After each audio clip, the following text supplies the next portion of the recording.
Hello and welcome to Clergy and Collars Getting Coffee. Today, my special guest is the Reverend Michael Galica from St. Luke's Evangelical Lutheran Church in Saxonburg, PA. That is a mouthful. That is.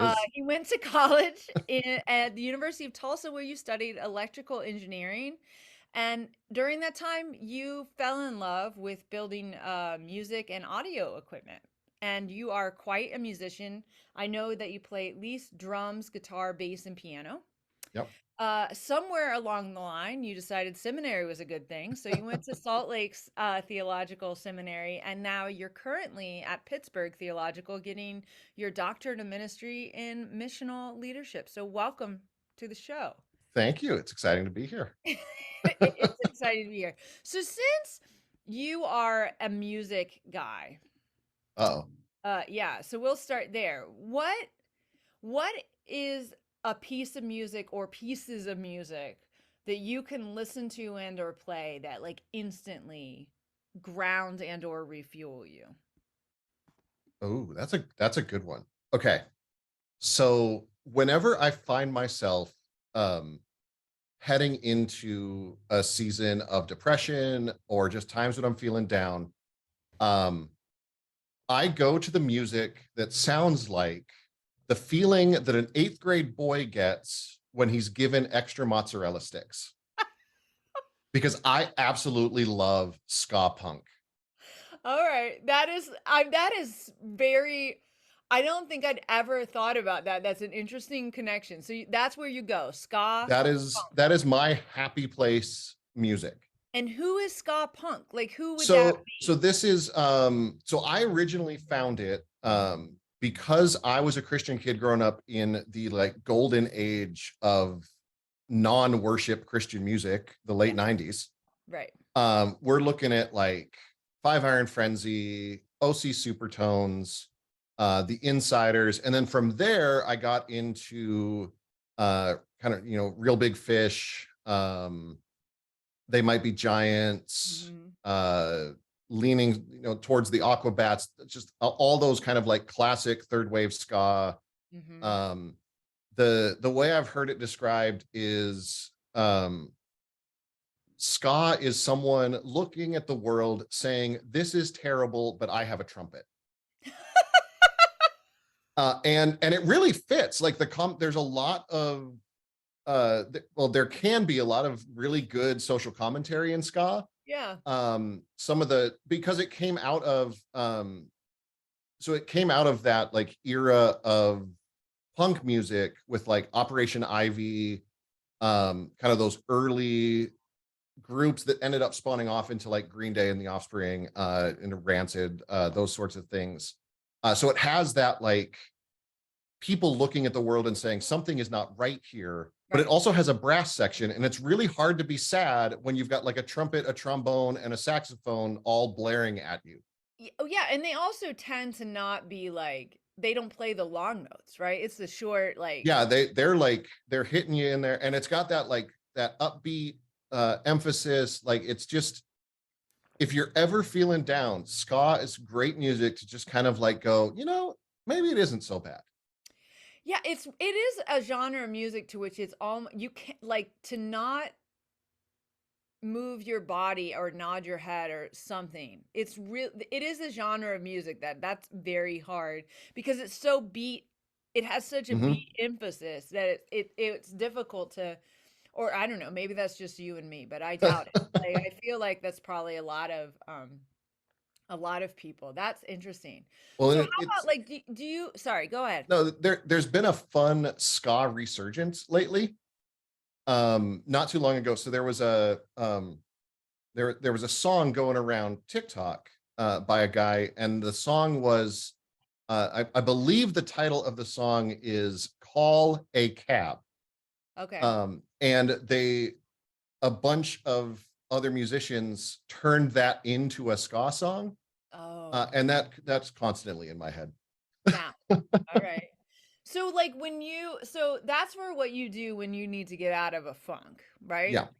Or you can feel that season of depression, which I might by the way go back to talking about that a little Oh, more okay. if you're comfortable.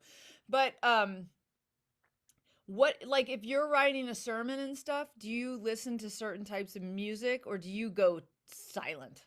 So I usually have um like some manner of long form YouTube video on in the background when I'm watching a sermon, something that's just kind of like almost background noise.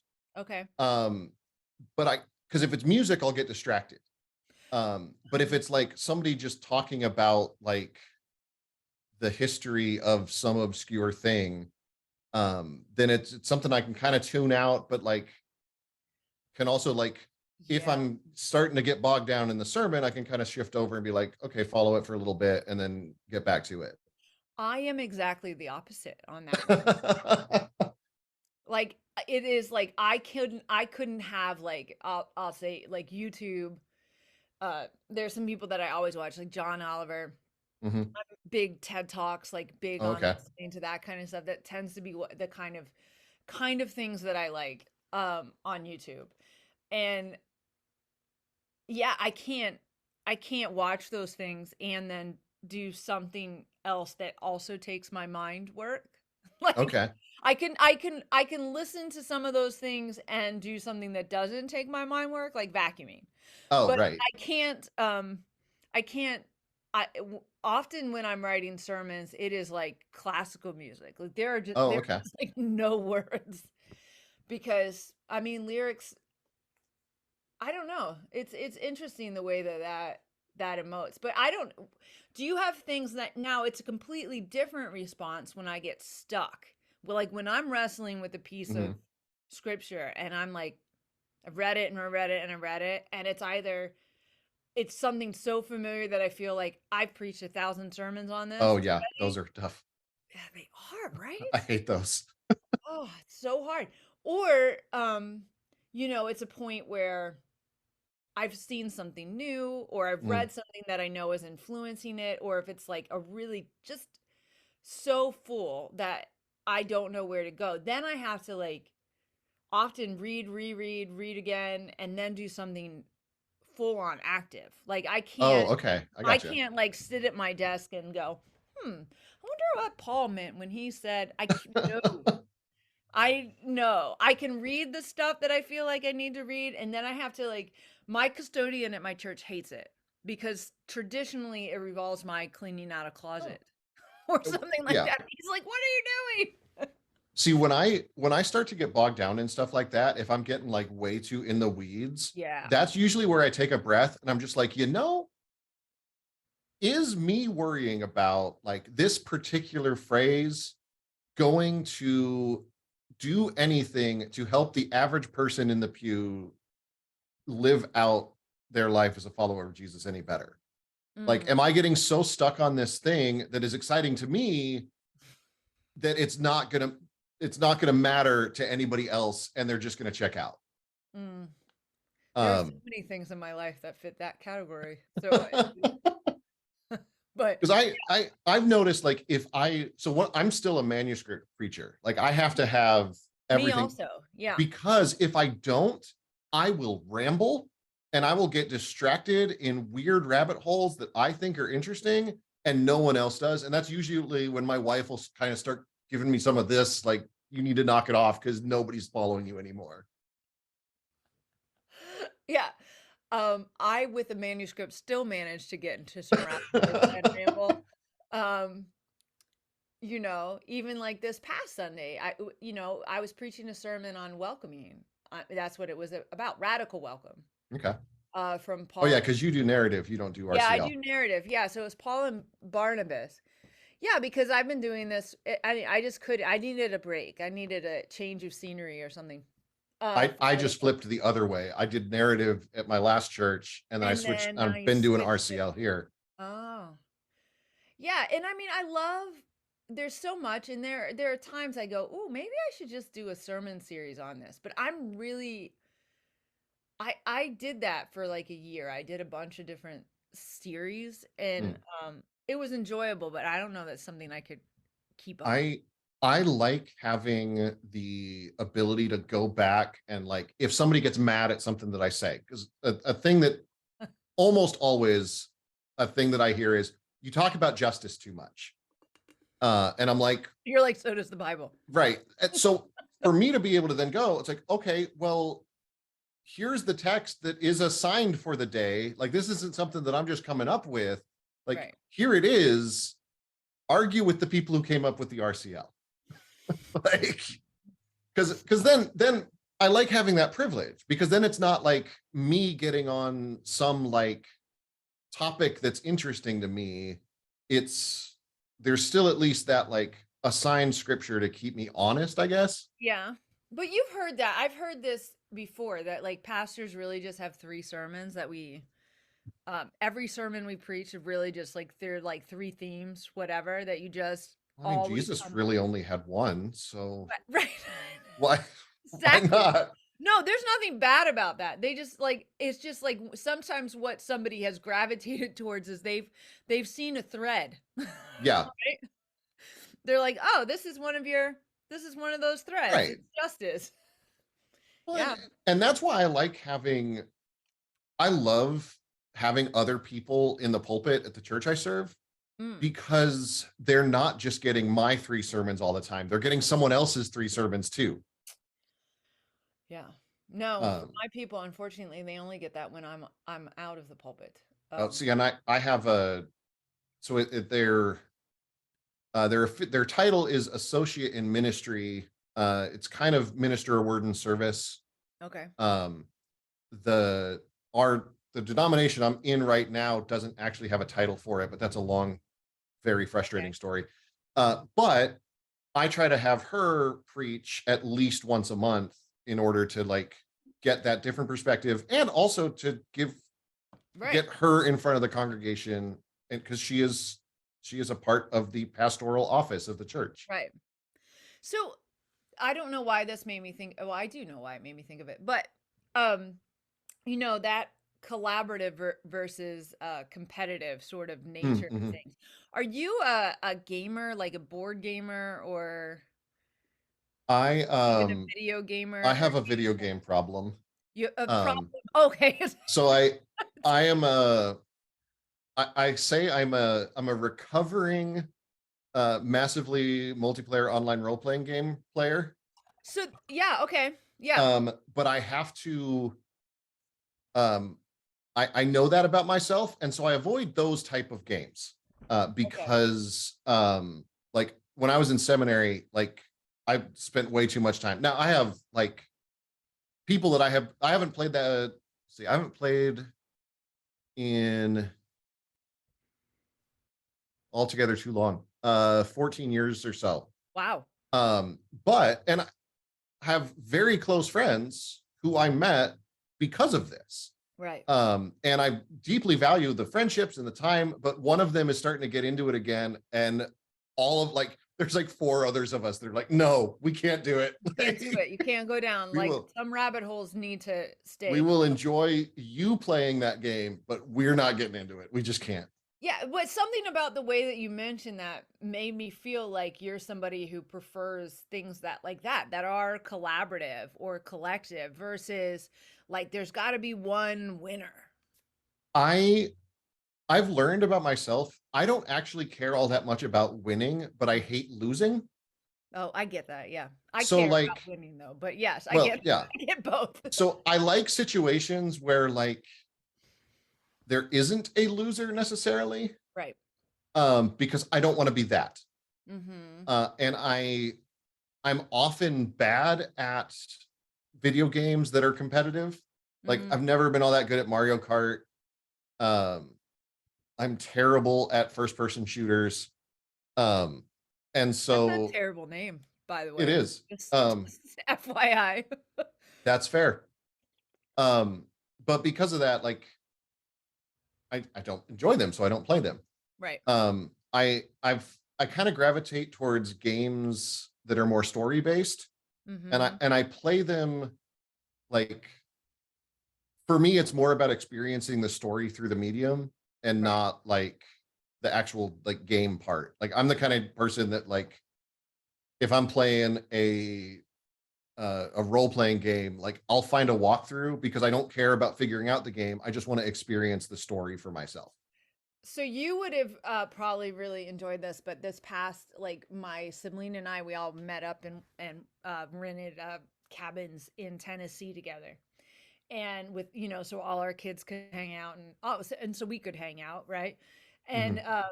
my brother Jacob, now my sibling, I am the only one not. My husband and I are the only ones not into like role play, like Dungeons and Dragons, Yeah, whatever. yeah. Our sons are currently part of the library kids Dungeons and Oh, Dragons. nice. Like they're there, they can't wait until Awesome. they get to go. Right, it is. It is It is a awesome. great way to learn storytelling, to learn how to work together, like, it's yeah. Yeah, so much. And so because my sibling play, I'm very familiar with, I don't know, the benefits of the like the sort of its own culture in many ways. Oh, yeah. But I don't excel in that type of gameplay. Um and murder mysteries and parties and stuff, like I'm terrible at all Yeah. that stuff. Like any role playing thing I'm but I love my brother. So he was so excited, and he designed this story where then we use Jenga to Okay. tell.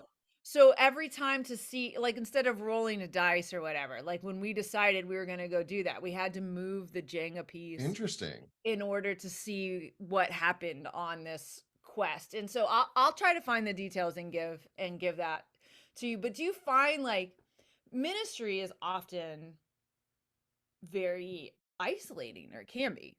It What are you is. laughing at? So I'm laughing because there is another interesting, similarity between church ministry and, role-playing games, Oh, for sure. especially the Imagine. massively multiplayer ones. And this might get me in trouble. Um, when you have Not with me, but with right, others. well, yeah. So, I've noticed that oftentimes, and not always, and I would say that it happens less frequently in healthy churches. Um, you often get people in leadership in churches who are frustrated with how their secular life is going. Hmm. Like they haven't achieved the success that they wanted. They feel like they should have more. And so they kind of exert their they let themselves get in charge of things at church that they really shouldn't be in charge of, but they enjoy being in charge. The Uh, authority, yeah. and it tends to go badly because they don't have the reason why they are less successful than they want to be is they don't have the skills to, like, they haven't developed the skills to be more successful, and that plays out when they're trying to do the same thing. And yeah, that Yeah. happens in a similar way in online role-playing games, because you get people who just want to be in charge of things, but they don't actually know how to be in charge of things. Oh, okay. I see what you're saying. Yeah. Like, and I haven't played enough. I would never volunteer for a leadership role in a role playing game because I Oh. legit don't know what I'm doing. But that's interesting. Well, it's interesting to hear you sort of say that, because when I go into new places, sometimes new ministry cooperations or whatever, I often will ask, um, in probably in different ways, but like, okay, let me see all the rules. I like to know the Oh. rules, Uh-huh. right? I believe we follow someone who knew all the rules, right? Jesus knew all the rules so that he could know how to break them and or bend them, I mean, right? you're definitely a Presbyterian pastor. Yeah, for sure. For sure. I'm a Presbyterian because I love the rules. But but somebody, I grew up playing games, but not role playing games, but games. And Monopoly, of course, classic. But Mhm. what you notice when you play Monopoly is, more so than probably any other game I played, house rules are Oh, yeah. rampant, Yes, absolutely. right? In Monopoly. And so I'm always like, when I go to new places where there's structures, and I'll read the rule books, and then I'll go, okay, so what are the house rules? Mhm. Like, And they're always different. oh, Yeah. of course. Like, I see how this is in theory. How do we practice this? Like, what are the house rules now? Now you got Mhm. to give me the house rules. And some places, there's a hesitancy to do that because of some deep-seated trust issues, right? Yep. Or they're like, we don't know what you're talking about. And I'm like, then I'm just gonna have to sit back and observe, because I know they exist in all Mhm. structures, Well, right? and it Yeah. in ways that it doesn't work out that way in, for instance, Monopoly. Um, in churches, a lot of those house rules, like if you ask people what they are, they won't even know. They won't know what the rules are until one of them is broken. Yeah. Like, and then it becomes a thing, but they wouldn't have even thought about it until it Yeah. happened. Yeah, and then it's I feel like it's a job as a leader or moderator to get more in the weeds than with them to be like, what's really what seems like a lot happened over Yeah. over And that it thing. it is, it's almost always based in some kind of unresolved trauma, Yeah. that just got kind of shoved underneath, because they otherwise liked the pastor except for this one thing. Uh-huh. And so yeah. So, I mean, that brings me back to what I was going to ask about. You talked about the seasons. Is that um is ministry is very isolating in lots of ways, Mhm. right? Most Many of us don't have, as pastors, we don't have job descriptions. Right. And You if we might do, have they're lies. or Like, you might have like we would, you have like in our denomination, I don't know what they call it with in Lutheran, but like we have a search form, right? A mhm, church information form, and in it it will have like the skill sets that you want and sort of some of the right. things that you want or whatever, but you don't have like you have a terms of call, but that's completely different Well, than and the terms of call are always like, well, those will, are tied to salary and yeah, salary. well, and they might have something in like, we'll preach the word and provide for the sacraments. And I was like, okay, great. That Yeah, doesn't actually say that anything. that's as much as like that's what I'm saying. That's Yeah. generally a lot of times where you kind of so you have to kind of develop that or whatever. So, what are some things that you do? Because I imagine, like you talked about the seasons of depression, right? Mhm. And engaging in some ska, but aside from ska punk, like what are some things or do you notice or recognize patterns where you're like, "Man, I should not be alone in my like I'm in the my office is in the basement." So there are Oh, days okay. that I go, I mean, all our offices are in the basement. Only the sanctuary is up above. So like, there are days where I go, "Whoo, I'm not going to read and or write. I am not going to be productive if Mm, I sit in my office cave today." yeah. Like, this is not a good day to sit in my office cave. I'm going to go sit in the coffee shop. And even if I don't talk to a single soul, because if I really don't want to talk to anybody, I'll go to the coffee shop in the next town over. Oh, right. Right. But because I live in a small community and I also love to talk. So uh, if I really, really have to get that work done, but I'm like, I can't be in here because whatever, it's Yeah. January and it's gray outside and it's been 27 gray days in a row or whatever the case may be. So how do you, what do you do? What's your pattern? Um, so the biggest thing, and the thing that I am a massive, uh, enthusiastically, a proponent of, is I have a counselor that I see regularly. Me Uh, too. Yes. and someone who is just completely outside of the church, the thing, and the way a friend of mine put it, it's someone that I don't have to worry about what they need from me. Right. Because like inevitably, like, I mean, there is that. I mean, as a pastor, like, yeah, we're supposedly the shepherd of this congregation, but there is also a transactional bit there because like the people in the congregation are paying us for a service. Mhm. And as much as I hate that that is a transactional thing, like it's there. Mhm. Um, and so like I never feel like I can really talk about what's going on with people in the church because like that it muddies waters too much. Mhm. I do also have a couple of um pastors groups that I'm a part of locally, that allows for a little bit of that where it's more like, um there's at least that peer interaction. Yeah. Um, there's and if I'm in two of them accidentally, but I mean, it's good. Like Right. it's good to have Yeah. those get-togethers where you kind of just sit around and have some time to just share prayer requests where you can actually be honest about stuff, Mhm. and not have to worry about it floating through the vents to whispering ears. Mhm. Um, it's always amazing, like how church rumor mills are frightening. All Um, rumor mills are frightening. Yes. yeah. Um, We just have thousands of years of experience at it. right. Um, and then also it's having, I have a lot of friends who, and it's largely this group that I met playing World of Warcraft. Right. It's folk who are largely atheists, agnostics, or otherwise wounded by church. Mm. And they, in a lot of ways, keep me grounded because it gets me like, it's so easy for pastors to get in this I'm only around Christians bubble. Mhm. And they kind of remind me what it's like outside of that bubble.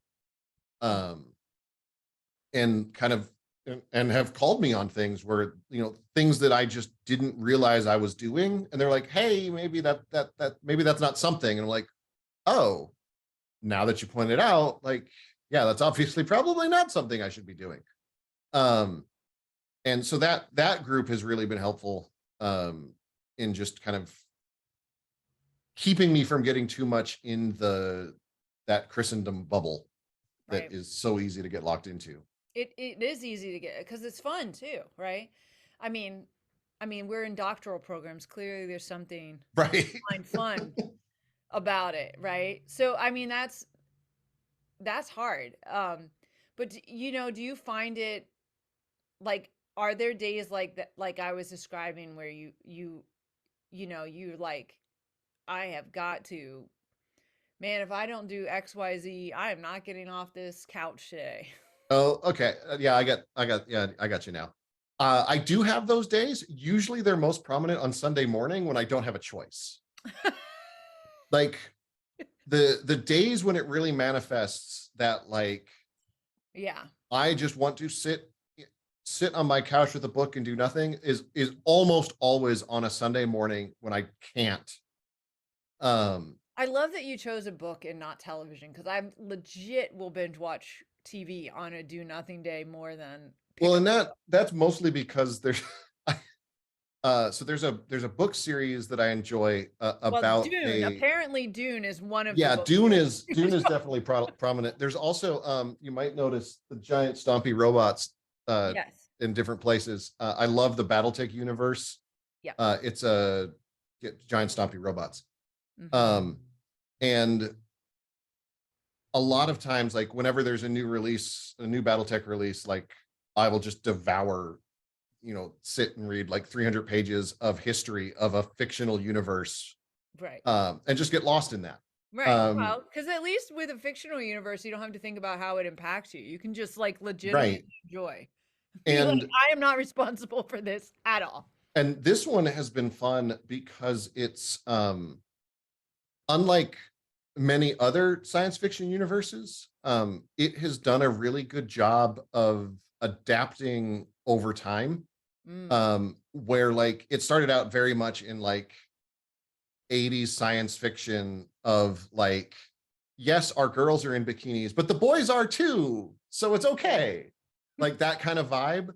right. Um, but as time has gone on, um it's gotten to where, like, they can have a short story, that features LGBTQ characters, in a very positive way, Right. in a way that it's not like waving around like this is our token, but this is just part of the world, and we're telling a story of someone who is part of this world. Right. Right. It was And very, very hard not to sing Little Mermaid right there, by oh, the way. that's fair. Yeah, Yeah. I apologize. It's all right. No, it's good. It's good. No, I think that's really fascinating. It does make me think like I'm always curious as to what are conversations that pastors think churches should be having that they're not having.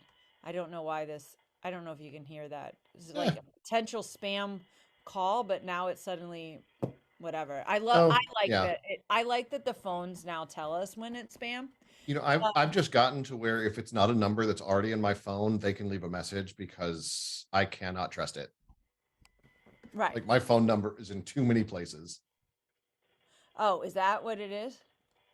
Yeah, it basically, like if your cell phone number is on the church website or something, that'll get scraped, That'll and get then ah, okay, I didn't know that.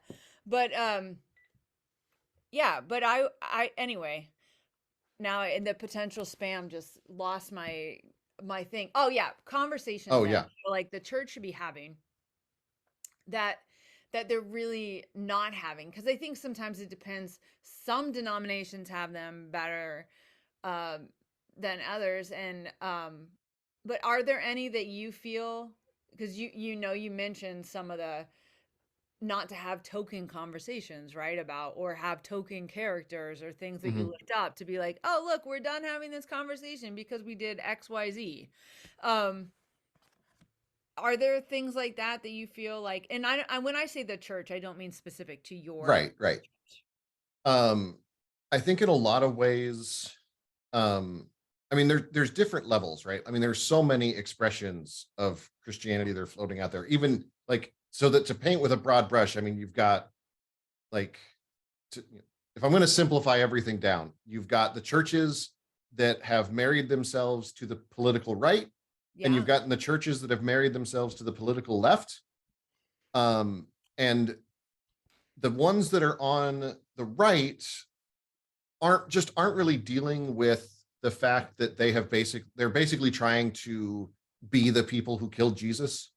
Mm. Um, whereas the people on the left are kind of getting trapped in this. I'm not sure the best. It's almost turning into a you don't need Jesus. You just like God just becomes this nebulous accepting love machine, and there's no like there's nothing else there.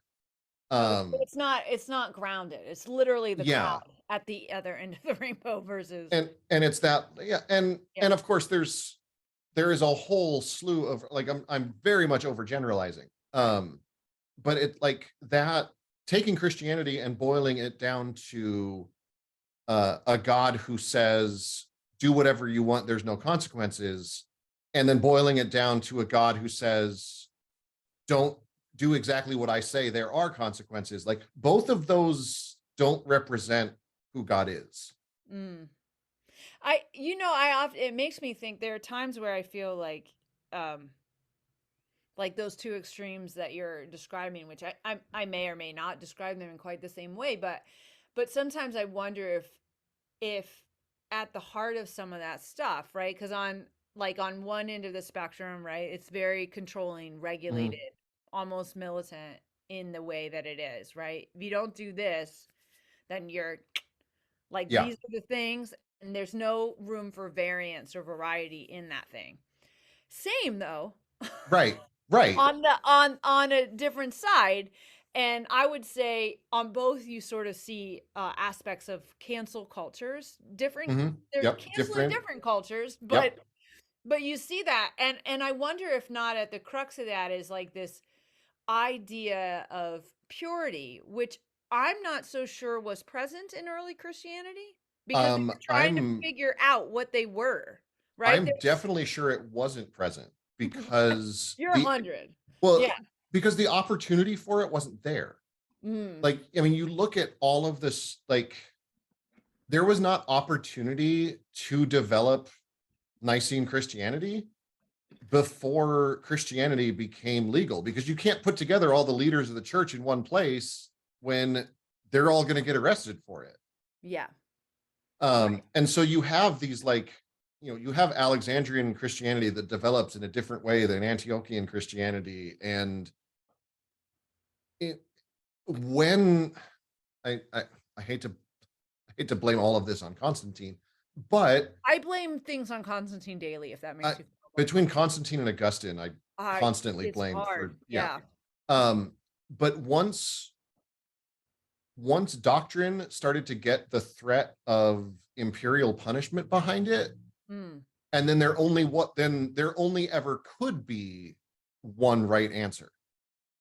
And I think that like the ways that we have shut down conversations have Mhm. caused us to lessen who God is.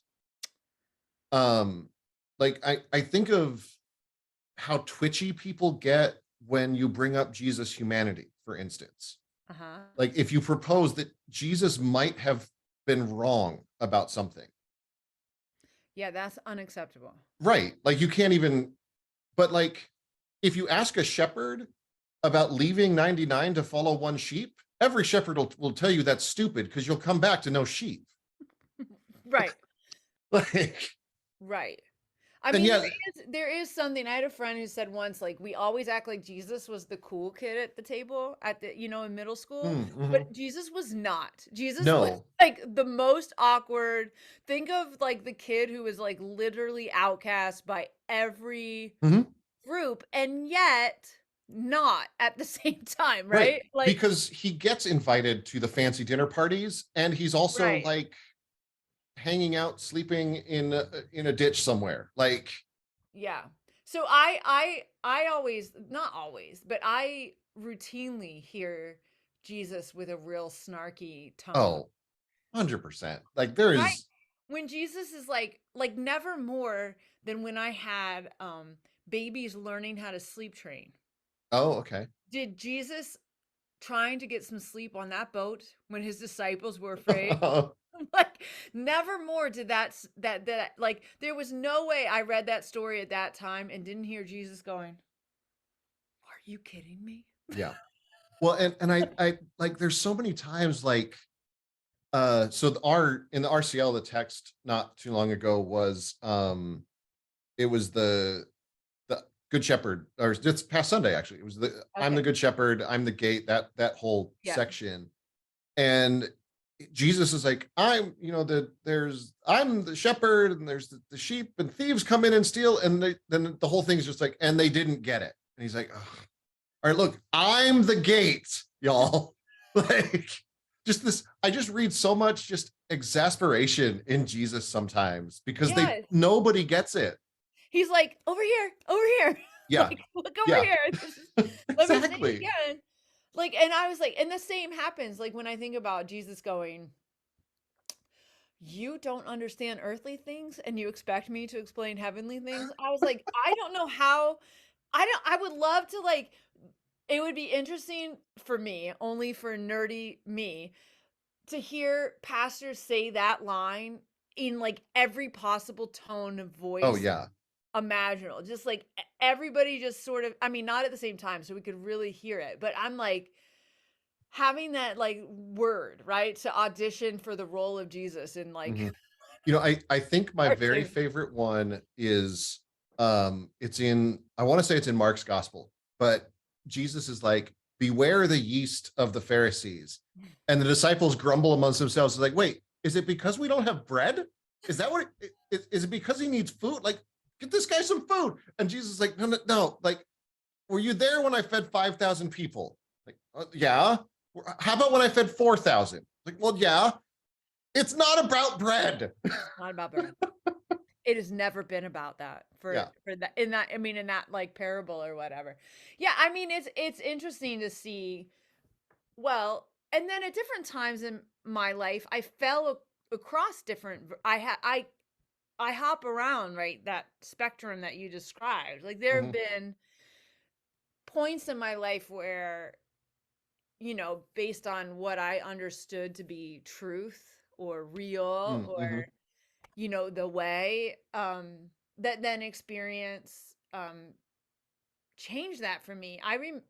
Like I'll give this example while maybe you think of your own example is like when I was having a conversation once with one of my very good friends in Kenya, and this is when I was a Peace Corps volunteer, and I was just like, it was very early on in my service, I mean 6 months in maybe, Mhm. and I was like, I just don't understand polygamy, Mm. right? Like I didn't live around a polygamous culture. And Funny that was story, I did. yeah, well, you lived down in Utah, right?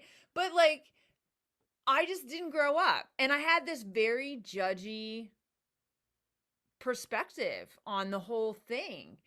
And he was like, yeah, but you're from a country of serial monogamists. Like, how is that Hmm, better?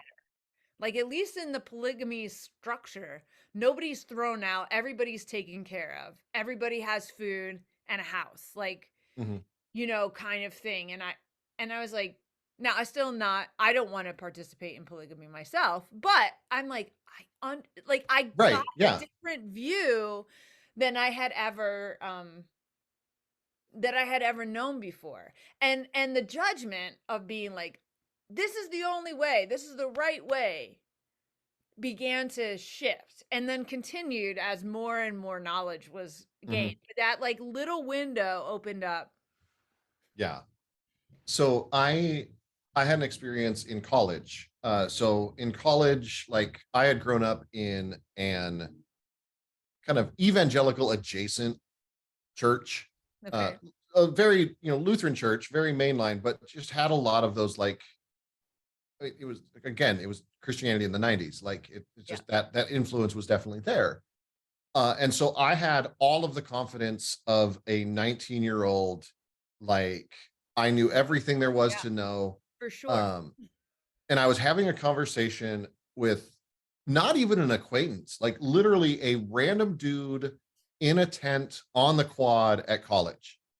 Um, and he happened to be Muslim because so the University of Tulsa is very well known for its petroleum engineering program.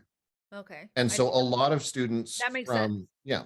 So a lot of students from African or Middle Eastern countries will kind of the their corporations will send them to school in Tulsa, and then they sell their soul to the company for a span of time, that sort of deal. Okay. Um, and so there was a large number of uh, people who were Muslim at this school, and he and I were talking, and it was just again completely random conversation, but we start talking about like basically he bluntly asked me the question, do you think that I'm going to hell? Mm. And I, in all of my confident, I am 19 years old and I know everything there is to know about Yes. everything, said, I don't like it, but yes, I think so. That And that was a classic well, 90 yeah. 19-year-old response of a And Christian. then and then I followed up with, well, don't you think the same thing of me? Mm. And he said, no, I Wow. think God is the judge. And that moment has stuck with me Mm. now all these like 20 years later, um because like isn't that really like the point, right? Like it's not up to us to make those calls. Right. Actually, Jesus told us, just love each other. Just do Right. that. Like and it's What not do we our do? job to Love, look at our love each other. churches and Right. go like you're good, you're not, Mhm. because Jesus says like the weeds will grow up and the wheat will grow up and you just sort it out at harvest time. Like, But we always go, but aren't I the harvester? And Jesus is like, nah, no, no, you're no. not. Like and that so knowing that like it's made it so I don't care about those questions anymore. Mm. Like I don't care. Like I'm just not worried about someone else's salvation. That Oh, is not my problem. was that freeing when you got to that Oh, moment? when I got there, it was so freeing because I'm like, it doesn't like I don't need to win souls for the kingdom. Like I don't need to like preach the perfect sermon that convinces people to follow Jesus. Like I just need to do my thing. Right. Like and God will sort that out. Like and so not having that pressure, it means like I don't have to sit there and like objectify my non-Christian friends and worry about where they're going when they die because I'm like, that's not my problem. Do you think it helped you to tell the story of who Jesus was better too? Mm, absolutely.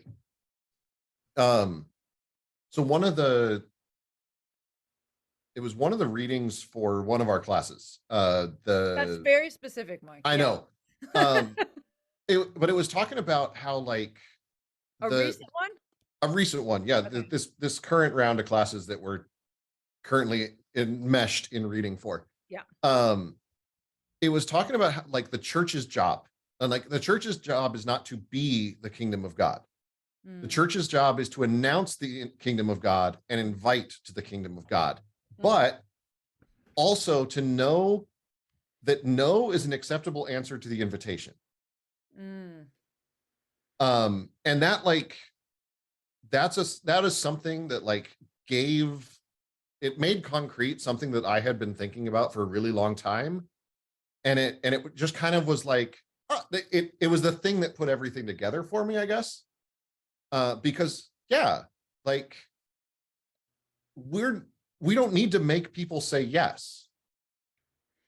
We don't have to convince, we don't have to cajole, we don't have to like do any of these things. The spirit is going to handle that side of things. mm. Like, but we always present the invitation and we always announce that God's way is different. That that that speaks to me of like an authenticity of self, right? Yeah. It's like, like you were talking about because someone's not successful or whatever earlier on in the thing. That like idea that you are authentically a child of God and like you don't need any other certificates than that, like really Hmm. embodying and understanding that does seem like the more and more that becomes something one feels in their core, Right. the the less the less desire there is to, I don't know, not to correct certain things. Like if you were holding a Hmm. hammer wrong, I'd correct you, right? I'm not be Right. like whatever. Well, But you and yeah. understand what I'm saying. Like it's like I can do these things that I feel called to do and recognize that a part of that calling has nothing to do with whether or not you're going to heaven or hell. Well, and it's freeing to be able to say to someone who isn't a Christian, to say, "Hey, like I think you're making a wrong decision, not because like it's something that is outside of my whatever my own worldview is. I think you're making a wrong decision for you and for the way that you see the world, because I care about you and I want you to be the best you can be. Mm, And it doesn't and the best them that they can be is not dependent on them being a Christian. Like the best them that they can be is whoever they're going to be, because I don't have to worry about their following Jesus. right. I mean that makes sense to me. It also brings me to my final question. Uh-oh. Oddly, right? And I know what's coming you know what's coming. and I've been dreading it. You have you been dreading Oh, it? You yes. embrace it. Just Because I like, was a Transformers kid. Like I well, yeah, well, I love a Transformer too. Don't get like we could talk about that. We can also talk about the Transformers. yeah. But like, and I mean, who doesn't love? I mean, I don't think there was a kid who grew up in our eras, and I was a whole decade ahead of you that didn't love the Transformers, and they still continue. Like I Oh made yeah. so so sidebar, right? Sidebar. Sidebar is that for one of my son's birthdays, they were really into Transformers for Okay. several years because why? Good. Transformers are awesome, Yes, right? exactly. And Bumblebee was the favorite. Oh, okay. And then a, but so they wanted a Bumblebee cake. And I take great joy in making my children's birthday cakes. Okay. I don't want to go buy them. Um and I will buy literally everything else, but there's some, I think it's because like my mom always did them. By the way, every one I make look-wise, Pinterest fail. Like like it's not taste-wise, Okay. okay. But look-wise, like I Pinterest got you. Do you remember that it was the show that was on Netflix for a minute that nailed it? yeah. Yeah. That are we talking that level or Oh, like for sure. okay. So, no, not quite. But like not great. And anyway, so after I had done it and like, posting the pictures or whatever, and of course then the following year they wanted Optimus Prime, Uh-huh. which I just Which is made harder, much harder. right, much harder. But one of my sibling was like, "Why didn't you just make a rectangle cake and say that's what it transformed into?" Just like paint it like ice it yellow and put Okay. a black stripe down it and be like, "Oh, Bumblebee transformed into a perfectly Oh rectangular cake." man. And I was like, "Ah, if only I had thought about that." Yeah. Anyway, so the question I gave you a little more buffer to Okay. ease into the question, Mike, is yes, if you were fully embodied, authentically you as a Care Bear, what color Care Bear would you be? And what is that symbol of love, symbol that you are projecting in pure love out into the world? So so at the risk of utterly throwing out everything that we've read in a book about race, I'm going to say white, but only because polar bears are my very favorite bear. There is nothing wrong with So white. yeah, There's nothing like wrong. I just Yeah. I love a polar bear. So like I'm picturing like just a slightly grizzled old polar bear. Mhm. Um and like the symbol's actually the harder part. Yeah. Um I I would I would almost say like and I'm not there, but where I would want to be is just like an open hand. Oh, okay. Like and I don't quite know how many directions I can unpack that. But yeah, like not like a high-fivey hand, but Yes, like an like yeah. outstretched hand. Yeah. Yeah. Well, I mean, in one of the readings that we had to do talks about how with is the most powerful Right. theological Right. word, right? And that to me, that open hand gesture that you're describing is that same concept of with, which is like walking alongside somebody, Yeah, to being with somebody. Right. being being there for someone, especially the someone who doesn't have anyone. Hmm. I would also say for me, it's a being with the somebody that you don't want to be with. Well, yeah, well, that's harder. Yeah, it is way Yeah. hard. It is difficult. But yeah, Uh that I mean To that's do that, the to be with the people who, like, really you're like, "I have no." There are several, not several. That was a bit of an exaggeration. There are people that I meet that I'm like, "I don't not like you, but I struggle to like, I just." It's not a hatred, like, I'm not a middle school girl Mhm. anymore. Well, I am at sometimes, some days and aren't moments, but, like, aren't in we general. all sometimes middle Yes, school girls? yes. Um, But, like, that cattiness that I feel like was so prevalent in Mhm. middle school, like that righteousness or whatever, like, you know, whatever. That felt very much like my inner 13-year-old coming out the way I just said whatever. Yeah. But But there it's those yeah. people that like you just don't click with, you Mm, don't enjoy their presence. no. And it's those are the ones that are the hardest. But at To the same deal with. time, Yeah, exactly. I when feel like we're on the same struggle right but here. when you when I've actually like had the chance Mm, to actually be with someone like that, yep. and I don't mean like and not just like the me being present to them, but them actually being present back, Yes. like those turn into the moments that are the most valuable. Yes, they for sure. Those like places of well, one of our classmates, Jeff calls them those places of resistance, right? But Yeah, that like that holy resistance is worth unpacking to see like what is that? Because it isn't a hatred for by any stretch of the right. imagination. Um and maybe we won't ever get to a point where we'd be inner circle kind of friends or relationships. But there certainly is a lot in between Mhm. hatred and inner circle, right? Right. Like there are a lot of scales, and I could be present for somebody that I struggle to understand without, you know, and at the same time not want to change them, Right. right?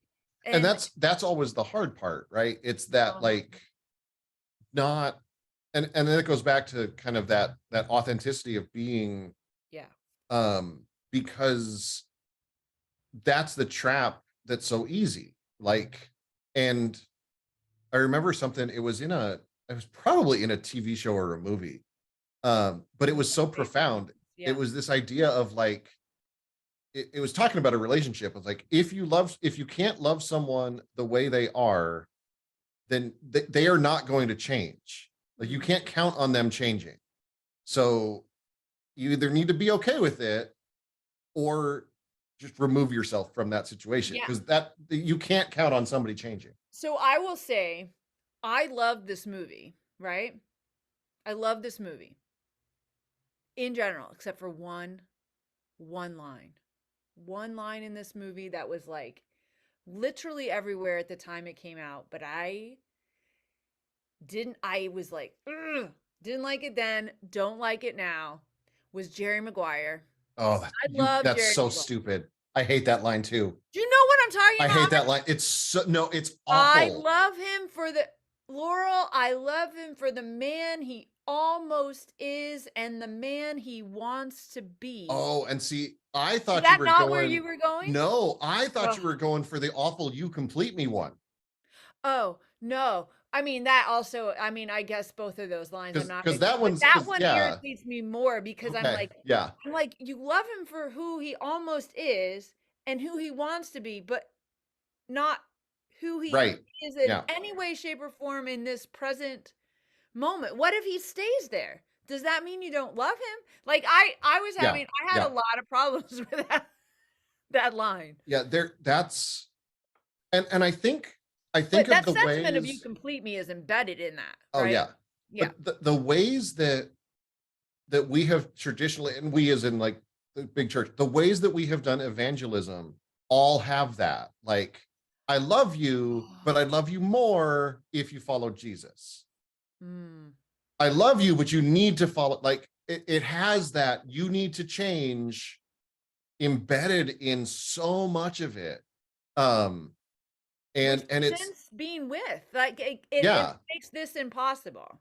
right. It makes it into this, just like, it makes it gross.